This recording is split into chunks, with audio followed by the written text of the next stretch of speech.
اعوذ باللہ السمیع العلیم من الشیطان الرجیم بسم اللہ الرحمن الرحیم الحمد للہ الذی لا یبلغ مدحته القائلون ولا یحصی نعماءه العادون ولا یؤدی حقه المجتہدون الذي لا يدركه بعض الهمم ولا يناله غوص الفتن جلت عظمته والصلاة والسلام والتحية والإكرام على البشير النذير السراج المنير الطهر الطاهر الدر الفاخر العلم الظاهر المنصور المؤيد الرسول المسدد سيدنا ونبينا بالقاسم محمد وعلى آله الطيبين الطاهرين المعصومين المظلومين الذين أذهب الله عنهم الرجس وطهرهم تطهيرا سيما على بقية الله في العالمين وخاتم أئمة المعصومين الكهف الحسين وغياث المستر المستكين ملجأ الهاربين وعصمة المعتصمين أرواحنا وأرواح العالمين لترى بمقدمه فداه عجل الله تعالى فرجه الشريف واللعنة الدائمة الباقية على أعدائهم وقتلتهم وغاصب حقوقهم أجمعين۔ عزیزان گرامی، آج 8 شوال ہے، جنت البقیع کے منہدم کرنے کی، مسمار کرنے کی تاریخ ہے۔ آج سے تقریباً 100 سال پہلے 1343 میں، آج 1442 ہو رہے ہیں، 100 سال پہلے سعودی حکومت نے اہل بیت علیہم السلام کی دشمنی میں، عداوت میں، بغض میں اہل بیت علیہم السلام کی قبروں پر بنے ہوئے مزارات کو منہدم کیا، اور اس کی دلیل دین سے پیش کی، اور ان مزارات کو توحید کے خلاف قرار دیا، اور ان مزارات کو شرک کی علامت قرار دیا، اور اس سلسلے میں حکومت کے بٹھائے ہوئے قاضیوں سے، مفتیوں سے فتوے لیے، اور فتوے بھی کس طرح کے لیے؟ جو سوالات تھے انہی سوالات میں جوابات بھی پوشیدہ تھے۔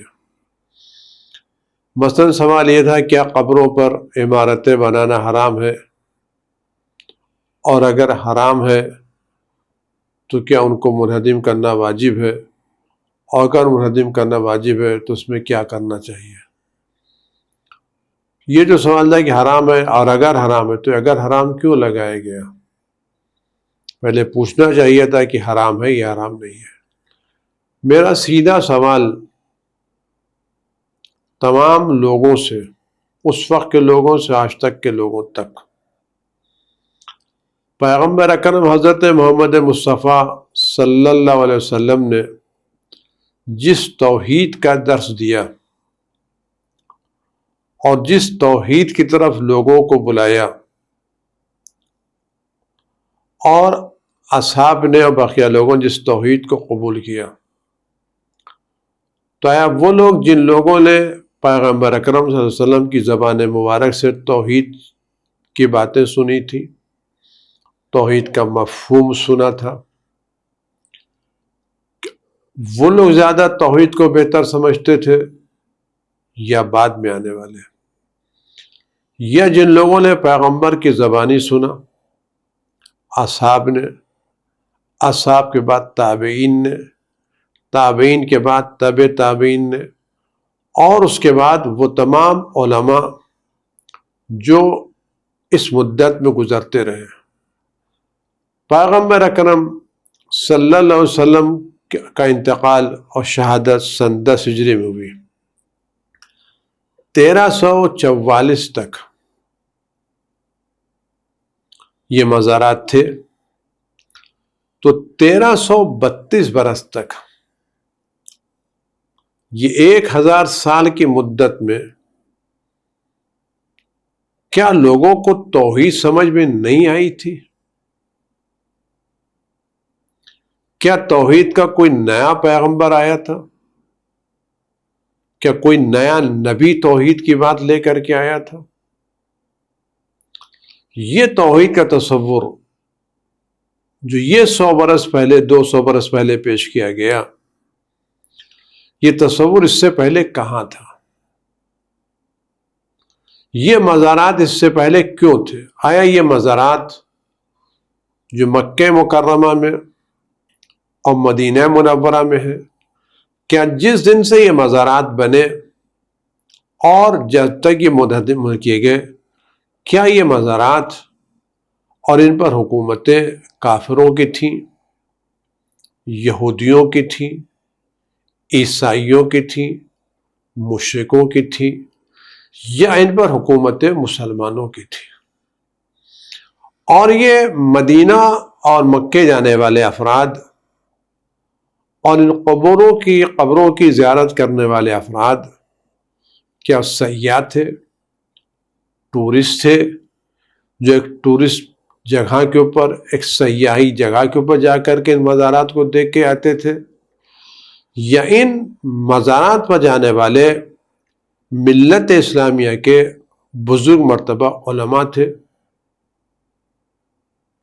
ان علماء میں 4 مذاہب کے علماء بھی گزرے ہیں، وہ لوگ بھی مزارات پر گئے ہوں گے، ان کے بھی چاہنے والے تھے، ان کے بھی ماننے والے تھے۔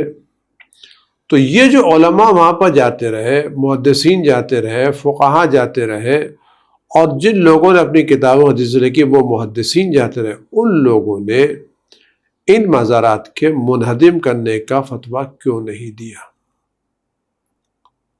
اور ان لوگوں نے ان مزارات کے منہدم ہونے کی بات کیوں کہی کی؟ یہ نئی بات کہاں سے نکلی؟ یہ نئی بات وہ بغض و عداوت ہے جو اہل بیت کے تعلق سے لوگوں کے دلوں میں موجود ہے۔ اگر آپ کو اندازہ ہو تو میں ایک حقیقت کا بھی اشارہ کرنا چاہوں گا کہ خدا بند عالم نے اہل بیت کے کردار، عظمت، اخلاق، پاکیزگی، ایمان کی بنا پر جو خصوصیات عطا کی ہیں، اور ان خصوصیات کی بنا پر لوگوں کے دلوں میں ان کی جو محبتیں قرار دی ہیں، جو عظمتیں قرار دی، جو احترام قرار دیا ہے، یہ احترام بہت سے لوگوں کو نہیں بھاتا، یہ احترام بہت سے لوگوں کو اچھا نہیں لگتا۔ یہ پرانی عداوتوں کی بات تھی۔ اہل بیت کے تعلق سے اللہ نے جو دلوں میں محبت رکھی تھی، یہ محبتیں بہت سے اصحاب کو نہیں بھاتی تھی، ان کے بعد جو حکمراں ان کو نہیں بھاتی تھی۔ اسی محبتوں کی بنا پر جو اہل بیت کے دل میں لوگوں کے تعلق سے تھیں، اور لوگ جو اہل بیت کے تعلق اپنے دل میں محبتیں محسوس کرتے تھے کہ لوگ کھچ کھچ کے اہل بیت کے پاس آتے تھے، دل میں ان کی محبت محسوس کرتے تھے، اور حکومتیں پیسہ دے کر کے، جائیدادیں دے کر کے، منصب دے کر کے بھی وہ محبتیں حاصل نہیں کر پاتی تھی۔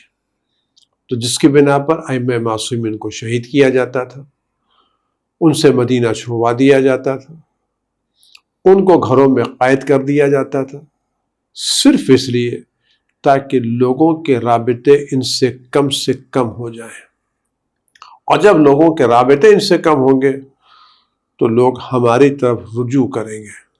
یہ ایک پرانی روش ہے جو چلی آ رہی ہے کہ اگر آپ چاہتے ہیں کہ ڈپلیکیٹ مال بازار میں زیادہ بکے اور لوگ اس کی خریداری کریں، تو اس کا ایک طریقہ یہ ہے کہ جو اوریجنل مال ہے، اصلی مال ہے، اس کی سپلائی بند کرا دو۔ جب وہ سپلائی بند ہو جائے گی تو لوگ خواہ مجبور ہو کر کے ڈپلیکیٹ مال کو خریدیں گے۔ تو خلفاء بقیہ جو لوگ تھے وہ اپنے کردار میں سدھار نہیں لا سکتے تھے، اپنے اخلاقیات کو تو اوپر نہیں کر سکتے تھے، بہترین تو نہیں بن سکتے تھے، لیکن وہ اہل بیت پر پابندی عائد کر سکتے تھے، اور یہ پابندی عائد کی گئی۔ اگر آپ اس تاریخ کو دیکھنا چاہیں کہ دشمنی اہل بیت سلسلہ کہاں سے شروع ہوا، تو میں آپ کے سامنے ایک داستان عرض کروں، اور دیکھیں یہ دشمنی کا سلسلہ اہل بیت کی نئی نہیں ہے، پرانا ہے۔ تاریخ میں 2-3 واقعات ملتے ہیں جہاں اہل بیت کی نشانیوں کو مٹایا گیا اور بڑوں کے ذریعے سے مٹایا گیا۔ جب رسول خدا صلی اللہ علیہ وسلم کی شہادت ہو گئی اور اہل بیت علیہ السلام پر مظالم کے پہاڑ ڈھا دیے گئے اور جناب زہرا کے رونے پر پابندی عائد کی گئی، تو جناب زہرا سلام اللہ علیہا اپنے بابا پر رونے کے لیے، گریہ کرنے کے لیے گھر سے نکل جاتی تھی، اور میدان احد میں جناب حمزہ سلام اللہ علیہ کے قبر پر جا کر کے گریہ کرتی تھی۔ وہاں ایک درخت تھا، جس درخت کے نیچے جناب زہرا سلام اللہ علیہ بیٹھ کے اپنے پروار پر کام کی عزاداری کرتی تھی۔ لوگوں نے یہ درخت کٹوا دیا، لوگوں نے درخت کٹوا دیا۔ اس کے علاوہ تاریخ میں ایک واقعہ اور بھی ملتا ہے۔ ایک درخت تھا جو رسول اللہ صلی اللہ علیہ وسلم نے اپنے ہاتھوں سے بویا تھا۔ اس کی کھجوروں سے لوگ برکتیں حاصل کرتے تھے، شفا حاصل کرتے تھے، تبرک کے طور پر لے کے جاتے تھے۔ اس زمانے کی حکومت نے اس درخت کو بھی کٹوا دیا تھا تاکہ رسول کی نشانی باقی نہ رہ پائے۔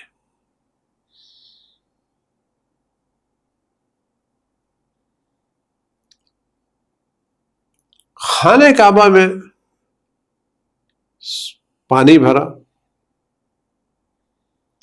اور مقام ابراہیم بھی اس پانی سیلاب میں بہہ گیا۔ جب اس مقام ابراہیم کی دوسری تعمیر کا مسئلہ شروع ہوا تو پوچھا کہ تعمیر کہاں کی جائے۔ رسول خدا صلی اللہ علیہ وسلم کے زمانے میں یہ مقام ابراہیم خانہ کعبہ کے نزدیک تھا۔ کیوں؟ لیکن مقام ابراہیم میں وہ پتھر ہے جس پر جناب ابراہیم علیہ السلام کے پیروں کے نشانات ہیں، اور یہ وہ پتھر ہے جس پر جناب ابراہیم کھڑے ہو کر خانہ کعبہ کی تعمیر کر رہے تھے۔ آج یہ پتھر خانہ کعبہ سے 25 میٹر کے دور پر ہے کہ جناب ابراہیم علیہ السلام لگے سے اور ڈنڈے سے خانہ کعبہ کی تعمیر کر رہے تھے، یا اس مقام ابراہیم خانہ کعبہ کے قریب ہونا چاہیے تھا۔ پیغمبر اکرم صلی اللہ علیہ وسلم نے اس مقام ابراہیم کو اس جگہ رکھا تھا جہاں اوریجنل جگہ تھی۔ جب سیلاب آیا اور مقام ابراہیم گر گیا اور حکومت وقت نے تعمیر کرانا شروع کی، تو اس مقام ابراہیم کو وہاں رکھا جہاں کافر رکھا کرتے تھے۔ آپ اٹھا کے دیکھ لیں۔ جو ہم کو روایت میں ملتا ہے کہ امام زمانہ آ کر کے خانہ کعبہ کی تعمیر کی وجہ یہ بھی ہے. تو یہ جو چیزیں ہوئی، اور اگر یہ چیز شرک تھی تو مسلمان نہ وہ کہ جو اہل بیت کو نہ ماننے والے، اہل بیت کے ماننے والے جو اہل بیت کو نہیں مانتے، جو بقیہ لوگوں کی خلافت کو تسلیم کرتے ہیں، وہ صرف مکے اور مدینے میں تو نہیں ہے. مصر بہت زمانے تک مسلمانوں کا علمی مرکز رہا ہے، اور اس کو مرکزیت حاصل تھی علم کے میدان میں. آپ مصر میں چلے جائیں جہاں ہمیشہ سے مسلمانوں کی حکومتیں رہی ہیں، فوج کی حکومت رہی ہے، ایمرجنسیاں لگی ہیں، کیا وہاں مزارات نہیں ہے؟ کیا وہاں جناب زینب کے نام کی مسجدیں موجود ہیں، امام حسین کے نام کی مسجدیں موجود ہیں، جہاں آج بھی اہل سنت حضرات بڑی تعداد میں جمع ہو کر کے نمازیں ادا کرتے ہیں، فرائض ادا کرتے ہیں. تو ان مقامات کو کیوں منہدم نہیں کیا گیا؟ اور بھی آپ اسلامی ملکوں میں چلے جائیں، کیا وہ مزارات نہیں ہے؟ کیا سعودی کو چھوڑ دیجیے، آپ ایک جائزہ لیں، ترکی چلے جائیں جو اسلامی خلافت کا مرکز رہا ہے، کیا وہاں مزارات نہیں ہے؟ کیا وہاں قبریں تعمیر نہیں ہے؟ کیا آپ شیعہ ممالک کی بات چھوڑیے، اہل سنت کے جو ممالک ہیں، اگر آپ ان اہل سنت کے ممالک کی بات کریں، آپ وہاں جائیں، افریقہ چلے جائیں، یمن چلے جائیں، مصر چلے جائیں، آپ ہر جگہ چلے جائیں، آپ کو ہر جگہ کسی نہ کسی بزرگ صوفی کا، کسی نہ کسی بزرگ شخصیت کا مزار مل جائے گا. عراق میں آئے، آپ کو ابو حنیفہ کا مزار ملے گا، عبد القادر جیلانی کا مزار ملے گا، لوگوں کا ہجوم ملے گا. کیا یہ مسلمان نہیں ہے؟ کیا ان کے کیا توحید کی باتیں نہیں ہیں؟ کیا ان کی توحید بقیہ سعودی و وہابیوں کی توحید سے الگ ہے؟ کیا ان کا خدا دوسروں کے خداؤں سے الگ ہے؟ کیا ان کا قرآن دوسروں کے قرآن سے الگ ہے؟ وہ روایتیں جو ان کے علماء نے پڑھی ہیں، کیا بقیہ علماء نے نہیں پڑھی ہیں؟ جو مفہوم ان لوگوں نے درک کیا، دوسروں نے مفہوم درک نہیں کیا ہے. یہ کیوں؟ آج اعتراض کیا جاتا ہے ہم پیغمبر کی ولادت کا جشن نہیں مناتے. میں بڑے ادب سے کہنا چاہتا ہوں کہ وہ لوگ جو پیغمبر کے روز ولادت کو بدعت کہتے ہیں، آج وہی لوگ سعودیہ کے نیشنل ڈے پہ اخبارات میں تبریک و تہنیت کے اشتہارات دیتے ہیں، اور باقاعدہ حکومت اس دن کو چھٹی قرار دے کر کے لوگوں کی تبریک و تہنیت کو قبول کرتی ہے. کیوں؟ اگر ولادت پیغمبر اکرم صلی اللہ علیہ وسلم پر خوشی نہیں منائی جا سکتی بدعت ہے، تو ایک حکومت کے روز قیام پر خوشی منانا کہاں سے سنت قرار پا سکتا ہے؟ اور کیوں اخبارات میں اس دن کو بدعت قرار نہیں دیا جاتا؟ روز ولادت پیغمبر خوشی منانا بدعت، اور حکومت سعودیہ جس دن قائم ہے اس دن اس نیشنل ڈے پر خوشی کے پیغام دینا سنت، جائز. یہ کہاں کا دوہرا معیار ہے؟ یہ بات کہاں تک درست ہے؟ کبھی بھی لوگوں کی آنکھیں نہیں کھلتی. یہ مزارات کو منہدم کیا جانا وہ درد ہے جو ہر مسلمان محسوس کرتا ہے.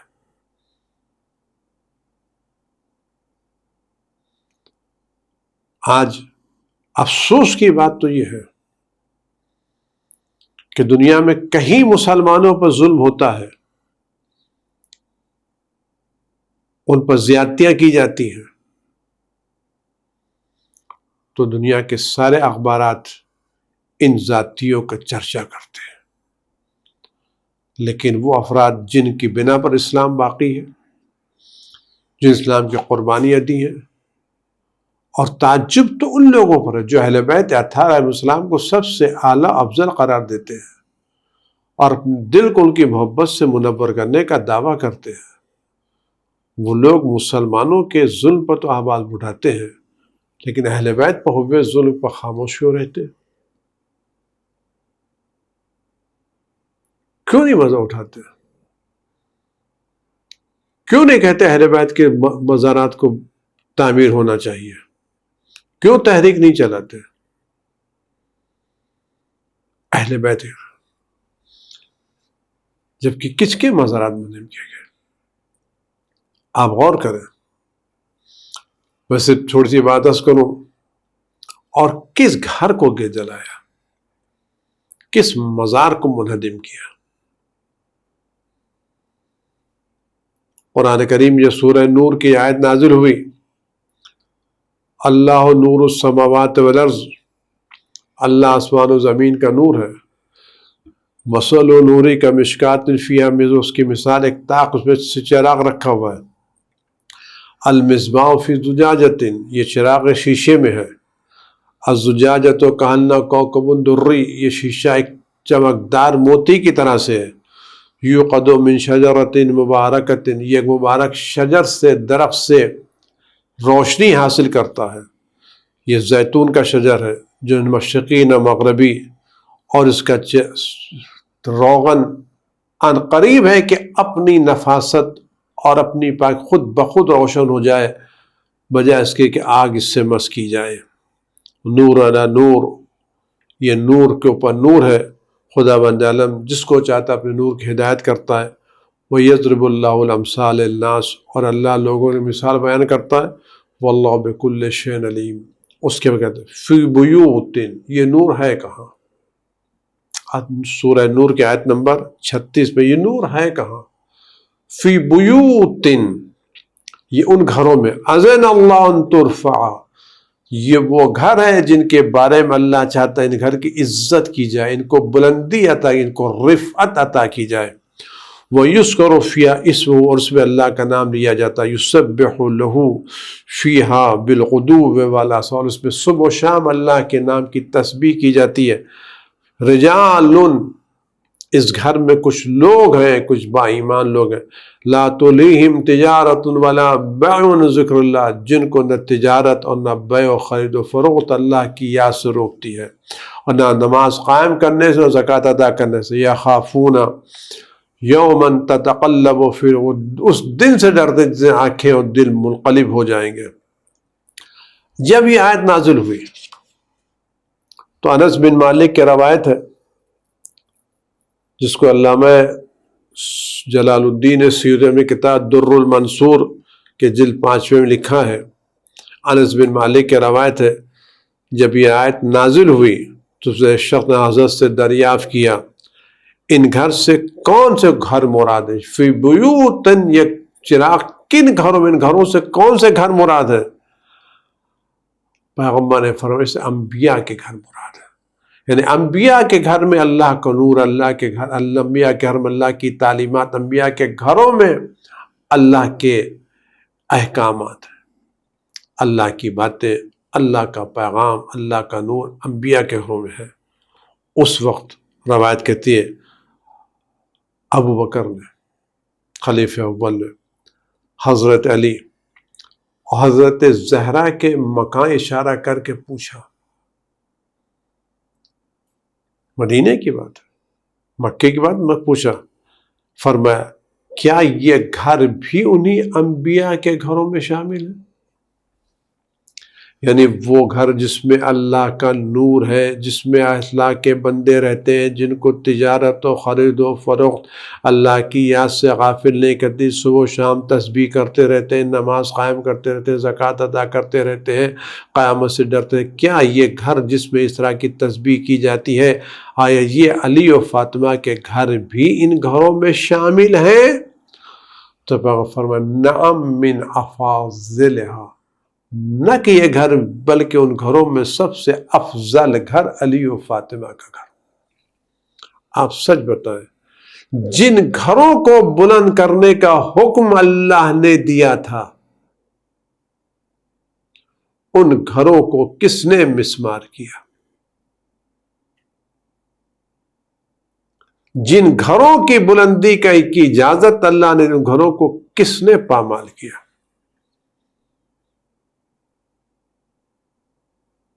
کس نے اس گھروں میں آگ لگائی؟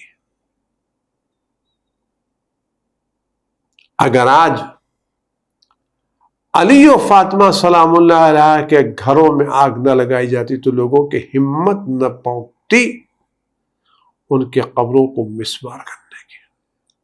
اگر آج وہ درخت نہ کاٹا جاتا جس کے زیر سایہ جناب زہرا اپنے پدر بزرگ پر گریا کرتی تھی، اگر وہ درخت نہ کاٹا جاتا جس سے لوگ برکتیں حاصل کرتے تھے، تو کسی کی جرأت نہ ہوتی جو قبروں کو ہاتھ لگا سکتا ہو۔ آپ ان واقعات کو ضعیف روایتیں قرار دے کر کے نظر انداز نہیں کر سکتے۔ کیوں؟ اس لیے ان واقعات کا جانا ہی ایک کمال ہے۔ کیوں؟ اس لیے کہ جس زمانے میں پوری طرف سے سینسر عائد ہو اور ایک روایت کے لکھنے کی اجازت نہ ہو اور صرف اہل بیت سے منسوب ہونے پر لوگوں کو ستایا جاتا ہو، اہل بیت کی نسبت کی بنا پر لوگوں کو اذیتیں دی جاتی ہو، ان حالات میں ان پابندیوں کے باوجود اگر اس طرح کی روایتیں نکل آئیں تو یہ کسی معجزے سے کم نہیں ہے۔ ہم سے کہتے ہیں کہ جتنے بھی مصائب کے واقعات اہل بیت کی کتابوں میں موجود ہیں یہ وہ ہیں جو سینسر کے بعد نکلے ہیں، ورنہ مظالم تو اس سے زیادہ ہے۔ لیکن ہم اہل بیت علیہ السلام کی قدر و منزلت اس بنا پر نہیں کرتے کہ ان کے مزار کے اوپر سونا چڑھا ہوا ہے۔ مزار پر سونا چڑھا دینا، اس کو سجا دینا، اس سے سونے کی اینٹوں کی قدر و قیمت اہل بیت کی قدر و قیمت نہیں ہے۔ اہل بیت کی قدر و قیمت اس سے کہیں زیادہ ہے۔ آپ یقین جانیں اگر پورے مزارات کو ہیرو جواہرات سے سجا دیا جائے تب بھی اہل بیت علیہ السلام کے ایک بال کے برابر بھی نہیں ہے۔ عظمت اہل بیت کی بلند ہے۔ ہم اس بنا پر گریا کرتے ہیں کہ مزارات اہل بیت سے منسوب تھے۔ ان مزارات کی اہل بیت کی شخصیتیں آرام کر رہی تھی، وہ جن کو خدا نے بلند کیا تھا، جن کو خدا نے عزتیں دی تھی، وہ شخصیت جو اسلام کی خاطر قربانیاں دیتی، شہادتیں دیتی، ایثار کیا تھا۔ لیکن کیا یہ دنیا سمجھے کہ ہم مزارات کو منہدم کر کے لوگوں کے جو اہل بیت کی محبتوں کو کم کر دیں گے؟ نہیں۔ اہل بیت سے رابطے کے لیے، سلام کرنے کے لیے مزار کی موجودگی ضروری ہے، بلکہ وہاں جانا بھی ضروری ہے۔ ہم تو یہیں بیٹھے بیٹھے سلام کر کے اپنے دل سے رابطہ قائم کر لیتے ہیں۔ ہم کہیں گے السلام علیکم یا اہل بیت النبوہ و معدن الرسالہ، السلام علیکم یا بنت رسول اللہ، السلام علیکم یا بنت خیر خلق اللہ، السلام علیکم یا بنت صفی اللہ۔ مزارات کے ہمارے رابطے کم نہیں ہوتے، بلکہ رابطے بڑھ جاتے ہیں، محبتیں بڑھ جاتی ہیں، تعلقات بڑھ جاتے ہیں۔ یہ دن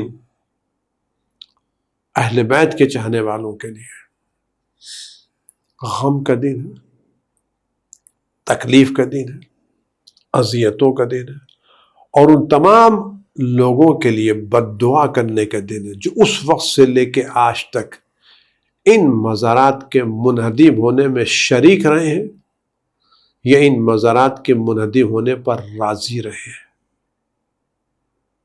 کیونکہ پیغمبر اکرم صلی اللہ علیہ وسلم کی روایت ہے کسی قوم کے کسی فعل پر راضی ہونا بھی اس میں شامل ہونے کے برابر ہے. تو تمام افراد جو اس وقت سے لے کے آج تک کسی بھی شکل و صورت میں ان مزارات کے گرنے سے خوش ہیں، ہم ان سب کو یہی دعا کرتے ہیں خدا ان کو ان لوگوں کے ساتھ محشور کرے جنہوں نے اہل بیت پر ظلم ڈھایا ہے، جنہوں نے اہل بیت کو ستایا ہے، اور ان کے ساتھ وہ برتاؤ کرے جو اہل بیت کے ستانے والوں کے ساتھ کرنا چاہیے. یہ دن ہماری اذیتوں کا دن ہے. میں ایک بات آپ سے عرض کر کے میں نہیں سمجھ سکتا کہ جس دن یہ مزارات ڈھائے جا رہے تھے اس دن فرزند جناب زہرا امام وقت کے دل پر کیا گزری. میں نے اتنا پڑھا ہے اور سنا ہے کہ جب جناب زہرا سلام اللہ علیہ کی شہادت ہو گئی اور ان کی وصیت کے مطابق مولا نے ان کو رات کے سناٹے میں دفن کر دیا، اور جن لوگوں جناب زہرا کو ستایا تھا ان کو جنازے میں آنے نہیں دیا، تو جب ان لوگوں کو یہ پتہ چلا کہ علی نے رات کے سناٹے میں زہرا کو دفن کر دیا ہے، اور اس بات کے خاطر لوگوں کو پتہ نہ چلے زہرا کی قبر کہاں ہے، مولا نے کئی قبریں الگ الگ بنا دی تھی. جب مولا کو یہ پتہ چلا کہ لوگوں نے یہ طے کہ ہم قبر کھود کر کے جناب زہرا کی نماز پڑھیں گے تو شاید وہ اصلی قبریں نہ رہی ہوں، لیکن یہ سن کر کے کہ زہرا کی منسوب قبروں کو لوگ کھولنا چاہتے ہیں، مولا نے جنگ کا ماما پہنا، جنگ کا لباس پہنا، تلوار نیام سے لے کے باہر آ گئے کہ کس کی مجال ہے جو میری زہرا کی قبر کی بے حرمتی کر سکے، کس کی مجال ہے جو زہرا کی قبر کی بے حرمتی کر سکے. لوگوں نے علی کا جلال دیکھا، ارادے سے منصرف ہو گئے. میں نے کہا یا علی، آپ نے صرف سنا تھا کہ زہرا کی قبر کھودی جا رہی ہے تو آپ سے برداشت نہیں ہوا، اور آپ جنگ کا لباس پہن کے چلے آئے.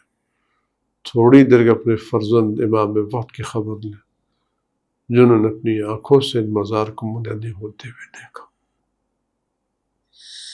جنہوں نے ان آنکھوں سے ان مزارات پر بیلچے چلتے ہوئے دیکھے، اور جو آج تک ان مزارات کی ویرانیوں کو دیکھ رہا ہے. ہر طرف چراغ جل رہے ہیں، زہرا ان کے فرزندوں کی قبر پر کوئی چراغ جلانے والا نہیں ہے. ہر طرف روشنیاں موجود ہیں، زہرا ان کے فرزندوں کے قبر پر کوئی روشنی کرنے والا نہیں. مسجد نمازیوں سے بھری ہوئی ہے، لیکن جن لوگوں نے نمازیں قائم کی ان کی قبروں پر کوئی ضرورت پڑھنے والا نہیں. کسی کی اجازت نہیں کہ قبر کے قریب جا کر کے سلام کر سکے. میں نہیں سوچ سکتا، مجھے نہیں احساس ہے کہ جب زہرا کا لال مدینے آتا ہو، اور یقیناً آتے ہیں مدینے، ان کا گھر ہے، ان کے آباء و اجداد گھر ہے، جب ان کی نظریں ٹوٹی ہوئی قبروں پر پڑتی ہوں، ان دھوپ کھاتی ہوئی قبروں پر پڑتی ہوں، تو اس فرزند کے دل پر کیا گزرتی ہوگی.